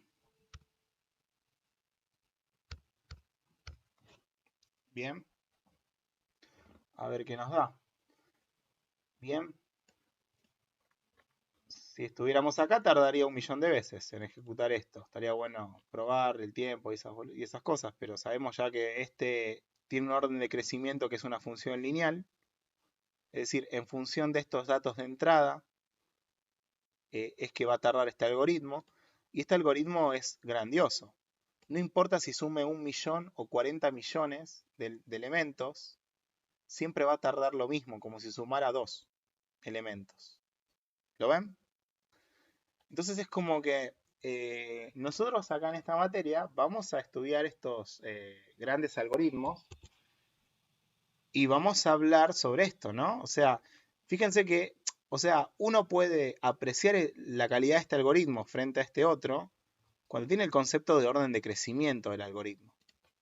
De esto de la complejidad temporal. Bien. Entonces, obviamente, en el laburo a alguien, ¿a quién le vas a pagar más plata? ¿A este? El profesor mercenario, ¿viste? ¿A este o a este? Al que te programa esto. ¿No? No hay dudas, ¿no? No más palabras, señor juez. Es como, bien, ¿dónde se aprende esto? ¿En un curso de Python o React? No, se aprende estudiando algoritmos y programación. Se aprende pensando. Técnicas como bottom-up, técnicas como orden de crecimiento. Ese es el enfoque de esta materia histórico, ¿sí? Así que bueno. Bueno, vamos a correr nuestro programa a ver que no rompa y que cumpla con todo esto. Bien, acá pasó algo muy interesante que sí o sí lo tenemos que analizar. Bien, a ver, está andando mal nuestro programa, ¿no? 17, o era así, a ver, vamos a ver. Vamos a ver.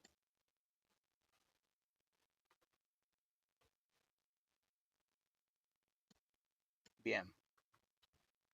Este nos tenía que dar 10. Este nos está dando más. Nos está dando 7 señores. Señoras, ¿qué está pasando acá? Bien. Hay que corregirlo. Bien. Este de acá, del 6 al 9, 30. Bien. Hay un gran problema que tenemos acá. Cantidad de elementos son 3.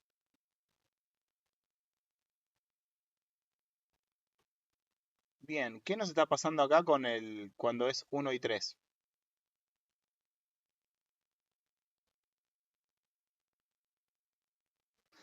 Perfecto, estamos sobreescribiendo el resultado. A ver, exactamente.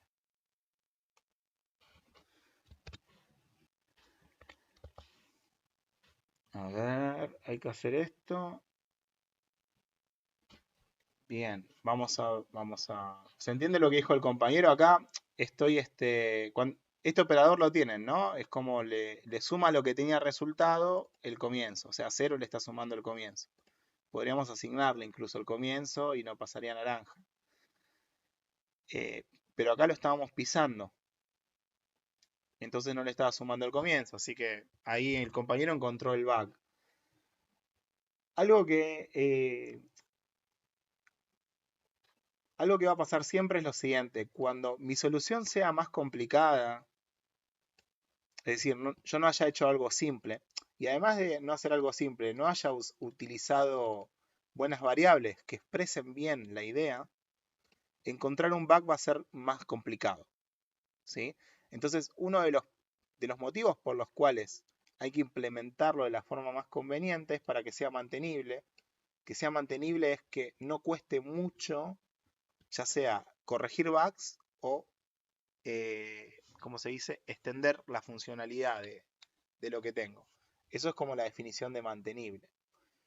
Bien, acá el compañero, bueno, pudo encontrar eso rápidamente, posiblemente porque los nombres son bastante amenos con todo lo que estuvimos charlando, ¿sí?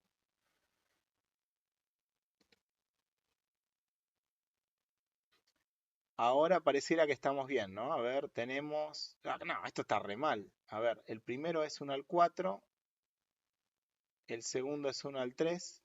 No sé por qué está fallando tan mal el que va del 1 al 3. A ver, la cantidad de elementos sería 3 menos 1.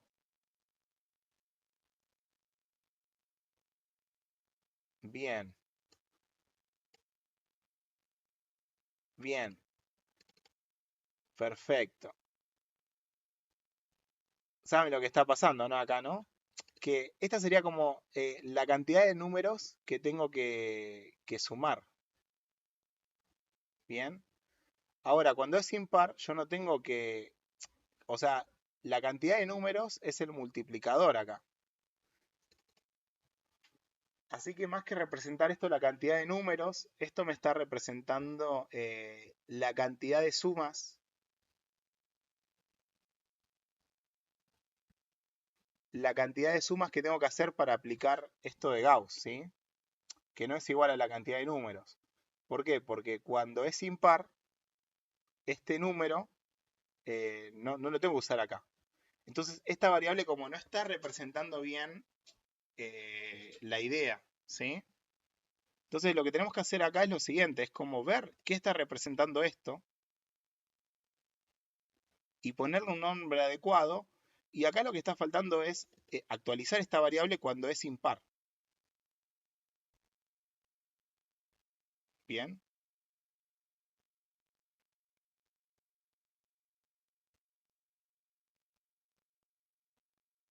¿Se entiende? Porque cuando es impar, esta variable, la cantidad de sumas está mal hacerla así. No hace falta sumarle el 1 acá, es fin menos comienzo directamente. ¿Se entiende?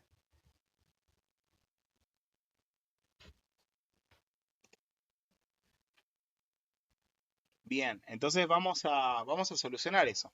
Vamos a solucionar todos estos bugs que tenemos acá. No se va nadie, ya son y media, pero nos quedamos, todo el mundo se quiere quedar. Profe, 5 minutos más. profe, en un comienzo teníamos los pares y después habíamos empezado a hacer impares. Me parece que no sé si lo borraste sin querer, lo pisaste en un momento. Pero me parece que lo habíamos empezado a hacer así como dijiste ahora. Claro. Vamos a representar la fórmula de Gauss de esta forma, a ver si a ustedes les gusta más. Me parece que es como más representativa. A ver, me parece que la fórmula de Gauss es la siguiente. La sumatoria va a ser igual a un A más un B por un C. Bien. Esa sería como la fórmula general de Gauss. Bien. Entonces, y hay dos casos. Cuando es par, sucede lo siguiente. A es igual a 0. Bien. B es igual a la cantidad de...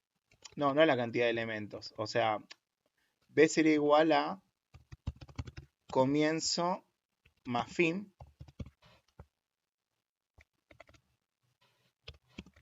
Bien. ¿Y C a qué sería igual? C sería igual a...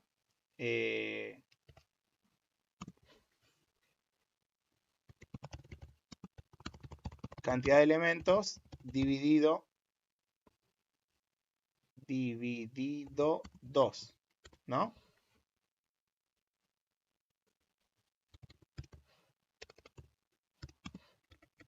¿Se entiende el análisis que hice acá? Esto todavía es bottom-up. Esto es seguir utilizando bottom-up. A partir de un ejemplito, identificar, bueno, estoy llegando a que con esta fórmula podría representar lo que sucede con Gauss. Esto es cuando el caso par. Caso impar. En el caso impar, A es igual a comienzo. Bien. B es igual a comienzo más 1 más fin.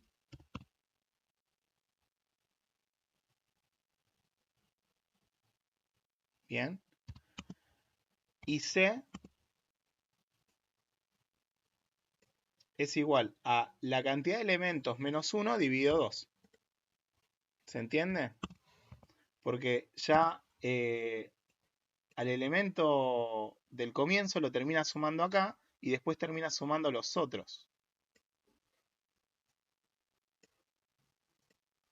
Cantidad de elementos menos 1 dividido 2.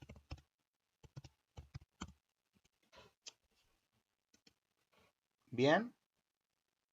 ¿Se entendió? Estos son los dos casos y esto es lo que debería representar.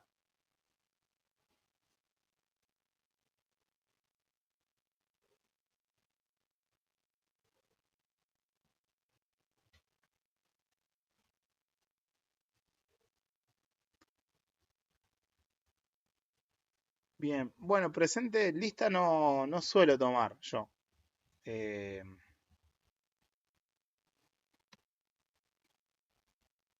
Así que bueno, debería decir vengan y, o sea, el que no viene o no participa no va a llegar a ningún lado.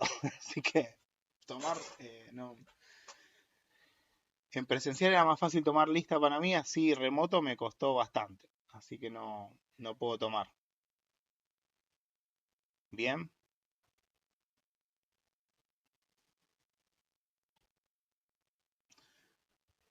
Bueno, esta sería una forma de representar la fórmula de Gauss.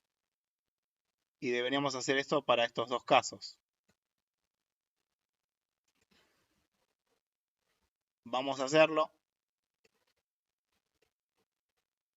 Y con eso ya terminamos. Terminamos hoy, sería de 18:45 a 20:45.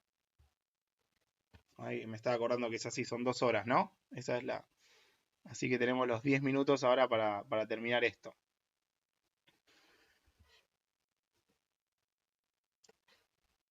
¿Se animan a implementar esto? ¿Se entendió el análisis que hicimos acá o está como medio, ¿qué está haciendo este tipo? ¿O no? Queremos ese algoritmo de orden constante para la sumatoria.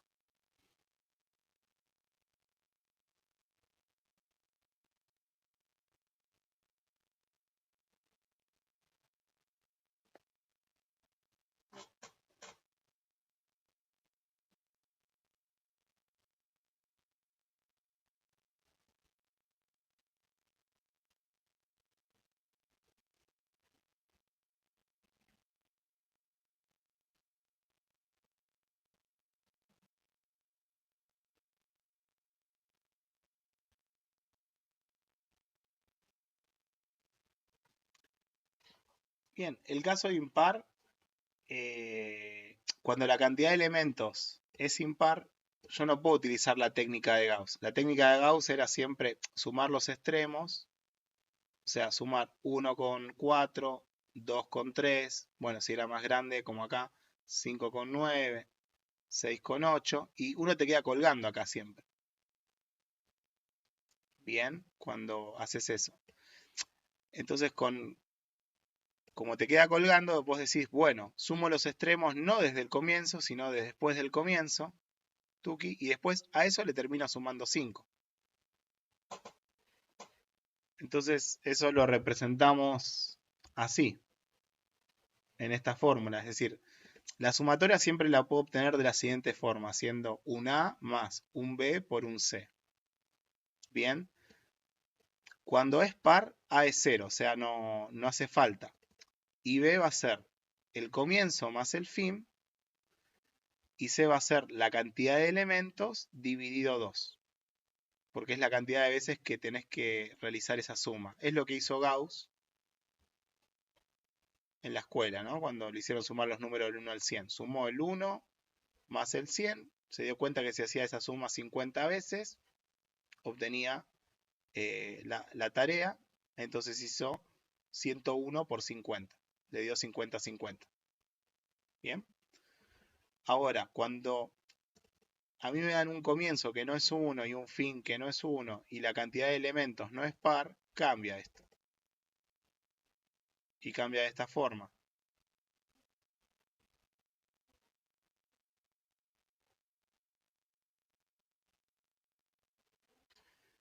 Bien, así que bueno, vamos a llevar esto a nuestro algoritmo.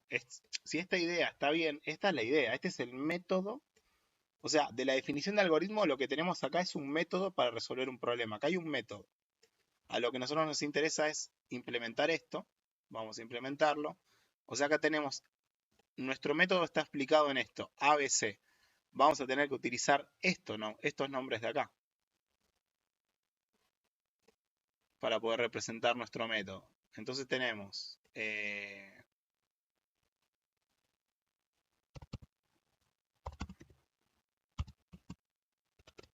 vamos a inicializar todo en 0.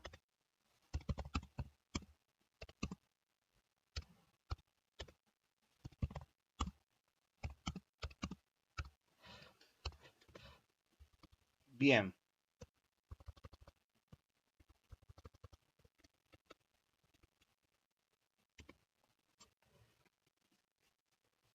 Bien, y ahora vamos a identificar si es impar o no. Cantidad de elementos par, vamos a poner acá. ¿Cómo sabemos si una cantidad de elementos es par? Habíamos dicho que era cantidad de elementos,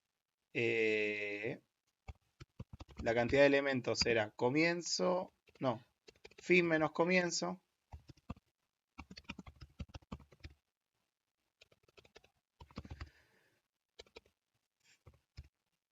Fin menos comienzo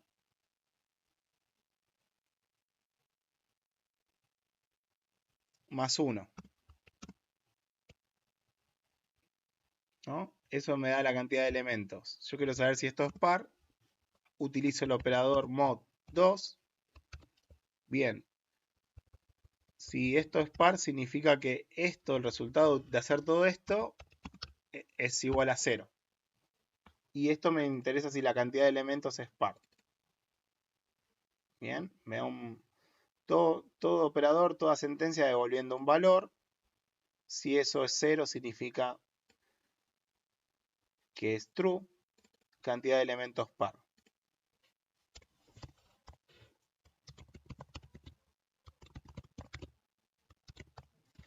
Bien, si la cantidad de elementos es par,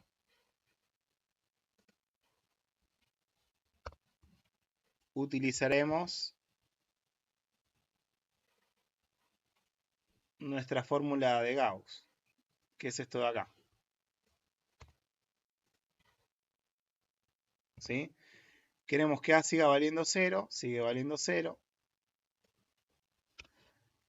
B es igual a comienzo más fin. Bien. C es igual a la cantidad de elementos dividido 2.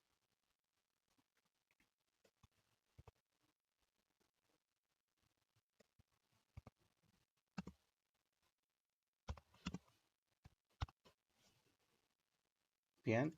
El resultado acá es siempre A más B por C.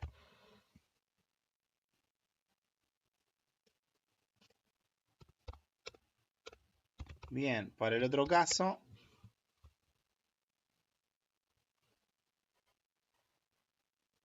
tenemos este, caso impar.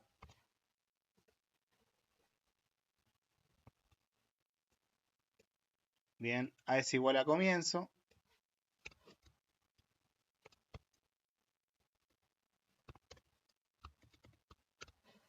B es igual a...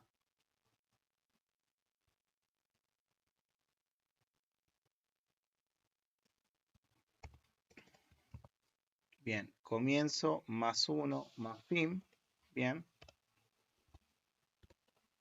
C es igual a la cantidad de elementos menos 1 dividido 2. O sea, esto sin el más 1 y se acabó.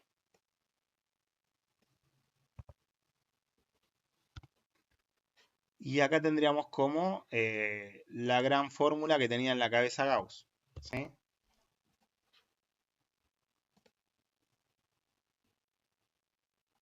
A ver si ahora la tenemos bien. Primero 10. 1 más 2 más 3. Bien. Acá del 6 al 9 es 30. A ver. Del 6 al 9, veamos. A ver, 6 más 7, 13.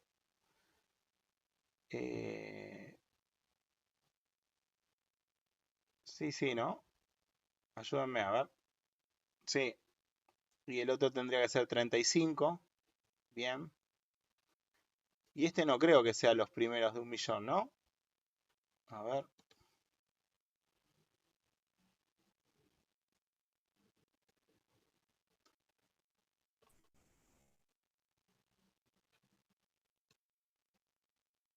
Bueno, habría que chequear esto. ¿No habría que sacar en línea 45 el más 1 después de comienzo? ¿Cómo? En la No, línea 45. Sí, tenés razón. No, pará.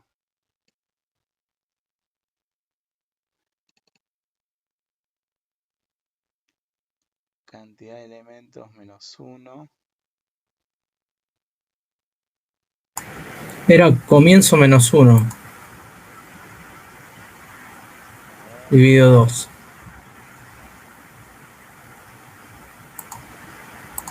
Esto es la cantidad de elementos que se van a sumar. Ah, bien. ¿Esto sabes por qué no afecta? Esto es muy buena la pregunta. Y fíjate que si la sacamos va a seguir funcionando. Y no va a afectar en nada. Y está muy bueno verlo por qué, de hecho. Vas a ver que esto no afecta a nada, nos va a seguir dando bien.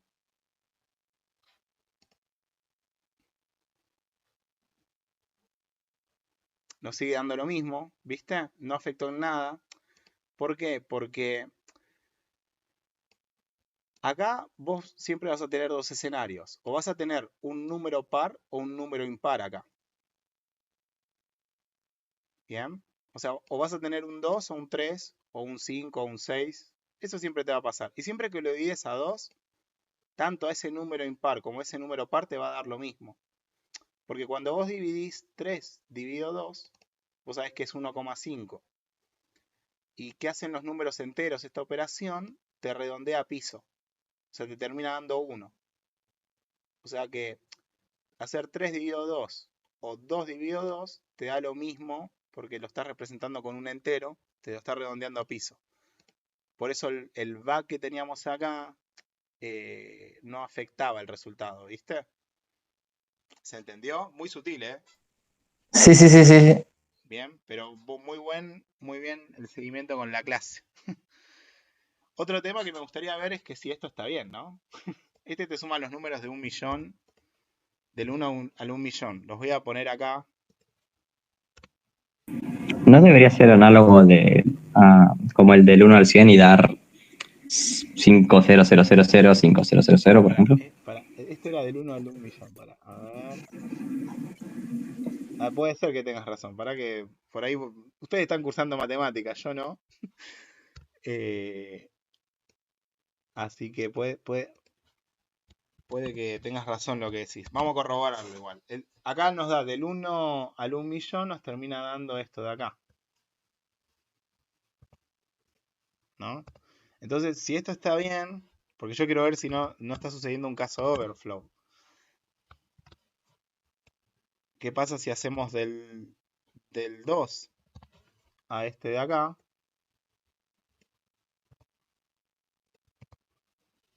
O sea, este número debería ser el anterior menos 1, ¿no? ¿Estamos de acuerdo? O sea, este me tendría que dar esto de acá. Si esto estaba bien y no hay overflow, podríamos decir eso. Así, tampoco muy seriamente, pero no se me ocurre de qué otra forma ponerle seriedad a esto. A ver, veámoslo. Corremos.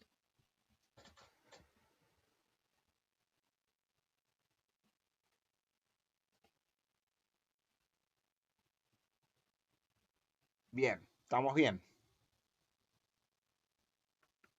Y no tarda nada. No me quiero imaginar qué hacemos si hacemos la sumatoria del otro, ¿no? Acá. Vamos a ver si nos llamamos al de Gauss y llamamos al otro. Vamos a llamarlo a ver si tarda más o no. Significativamente. No tardó más. Bien. Para ese número no. Perfecto. Bien, creo que quedó muy claro, ¿no? La definición de algoritmo, método, cuándo uno es más apropiado que otro, qué es lo que vamos a estudiar en la materia respecto a los algoritmos. Creo que el análisis que hicimos acá, no sé si lo hicieron anteriormente. En teoría no lo deberían haber hecho. No, Bien. no. Bueno, esta materia se trata de eso, se trata de pensar la programación. ¿Sí? Si tuviéramos que... la clase que viene vamos a continuar con la definición de tipo de dato. No la vamos a ver ahora tirada de los pelos, pero acá hay un meme muy lindo. ¿Qué es lo que no es este curso? O sea, en este curso no vamos a ver... La finalidad del curso no es que ustedes aprendan a programar en C++. ¿Bien? Esto para ya terminar la clase. Es decir, en otras palabras, supónganse que a ustedes le preguntan, ¿qué estás viendo en algoritmos y programación 1? ¿Viste? ¿Estoy programando en C++? No. ¿Sí?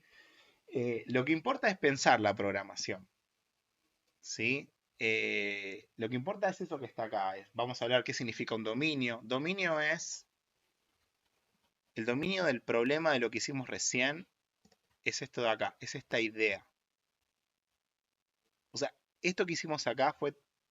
La materia prima que tuvimos fue nuestro cerebro, acá, para resolver un problema. definimos conceptos, dominios, cosas. Les pusimos nombres horribles, ABC. ¿Bien? Pero bueno, fueron los que se nos ocurrieron ahora. Entonces, lo que importa es el modelo de este dominio. El modelo de este dominio es el código que implementamos. ¿Qué algoritmo implementás? O sea, y cuando decimos algoritmo estamos diciendo, che, lo implementaste de la manera más adecuada. La complejidad temporal y espacial la tuviste en cuenta. ¿Vale la pena tenerla en cuenta? Porque muchas veces no vale la pena. Fíjense que cuando hicimos el algoritmo del for para sumar 1.000.000 y el de Gauss, los dos tardan lo mismo, ¿no? Porque bueno, la computadora es súper rápida, pero no hay duda de que una ejecuta 1.000.000 de veces una instrucción y la otra ejecuta una sola vez esas instrucciones. No hay ningún for, no se ejecutan. Van a haber casos en los cuales mejorar el orden de crecimiento de un algoritmo es fundamental, ¿sí? Esos casos suceden siempre en la industria, ¿sí? Importan los tipos de datos y las relaciones. Eso es algo que no lo charlamos todavía, lo dejamos para la clase que viene. Lo que queremos decir es lo siguiente. C++ es una herramienta, es un lenguaje de programación, es el lenguaje que utilizamos nosotros en la cursada para implementar nuestras ideas, ¿sí? Implementar los algoritmos y analizarlos. Como una consecuencia de lo mucho que vamos a pensar en programación acá, ustedes van a dominar C++. Te van a poner domino C++. Claro que sí. ¿Por qué? Porque de la forma en la que uno usa las herramientas, así como el lenguaje es una herramienta, cuando uno habla está utilizando una herramienta, está demostrando cómo piensa, cómo ve el mundo, cómo entiende las cosas, ¿sí? Y esta materia se trata de eso, de entender bien las cosas. Entonces es como que es un resultado de entender bien las cosas que ustedes van a utilizar bien las herramientas, porque van a mostrar cómo piensan, cómo entienden la programación. ¿Sí? Ese es el objetivo de la materia, eso es lo que más se valora de un programador, ¿sí? Es como que no se busca un programador en el cual una tecnología lo lleva por las narices. ¿Qué significa una tecnología lo lleva por la nariz? Que hay un programador que tiene que aprender alguna tecnología, traigamos, no sé, Python, Ruby, no sé, React, Angular, traigan las que más quieran. Y si un programador está todo el tiempo, bueno, tengo que ver con esto cómo resuelvo aquello. Un programador profesional lo que hace es lo siguiente, yo tengo que resolver un problema, que es ese. La forma de resolverlo es esta, que tengo en la cabeza.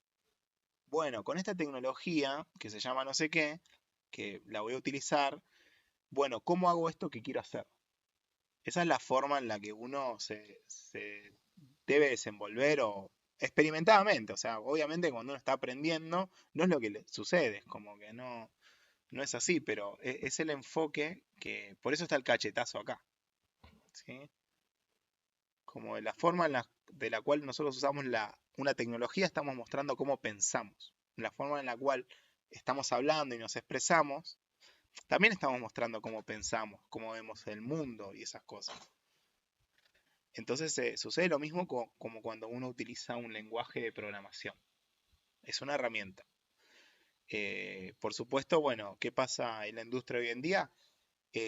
Obviamente que las herramientas que se utilizan cumplen como dos requisitos, o tres si se quiere. Uno es que son altamente productivas. Es decir, que para hacer algo vas a tardar menos. Siempre se buscan esas herramientas, por eso es que son populares. Y la segunda es que las herramientas más populares hoy en día, los programadores que las mantienen son programadores grosos, bien pagos, ¿sí? Esos programadores, no sé, tráigame Angular. Angular, súper popular hoy en día, bueno, Google mantiene Angular.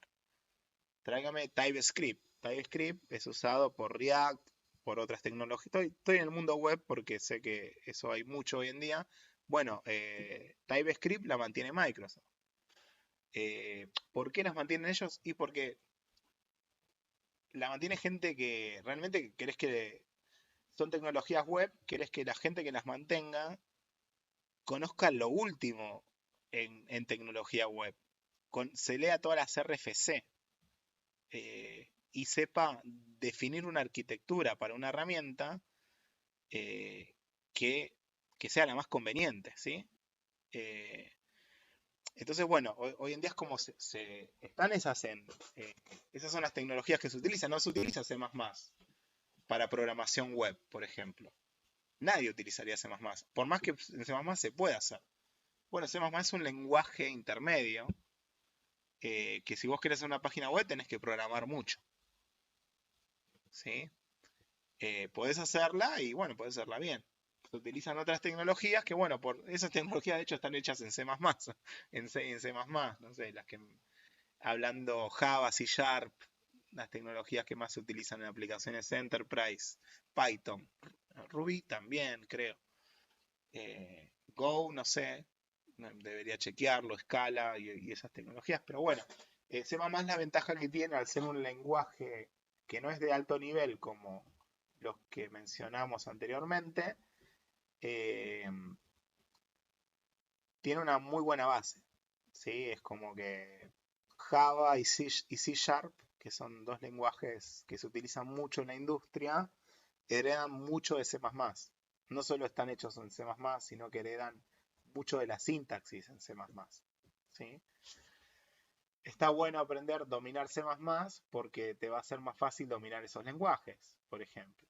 Si por ejemplo estuviéramos viendo Python, que Python es muy poderoso, es un lenguaje muy recomendado, sobre todo en las materias iniciales, porque al ser de alto nivel puedes hacer muchas cosas sin pelearte mucho con un compilador, y es un lenguaje pythónico, así como muy lindo. Pero bueno, si supieras Python, por ahí no podrías hacer el cambio a C Sharp o Java si después querés hacerlo de manera tan rápida como es de C++ a esos lenguajes. Y bueno. Pero bueno, como dijimos anteriormente, lo que nos interesa es pensar la programación, lo que nos interesa es lo que está diciendo ahí Batman, ¿sí? Así que bueno. Con esto tenemos casi terminada la presentación de la materia, ¿sí? Así que vamos a continuar el jueves. Bien. Profe, no se olvide de subir la bibliografía. Bien, la voy a subir ahora cuando termino. Y también voy a subir la grabación de la clase, del turno mañana incluso. La del turno mañana fue de 4 horas, pero bueno. Y la del turno noche también la subiré así la tienen. Bien, bueno, ¿cómo están? Están los 27. ¿Llegaron los 27 estudiantes hasta el final? ¿Dónde es que se ve la clase? Nora, tenés que estar en Slack. Eso sí, suba a Slack. Lo voy a subir ahí, a YouTube. Bien, y voy a subir el código en algún lado también. El que hicimos hoy. Bien.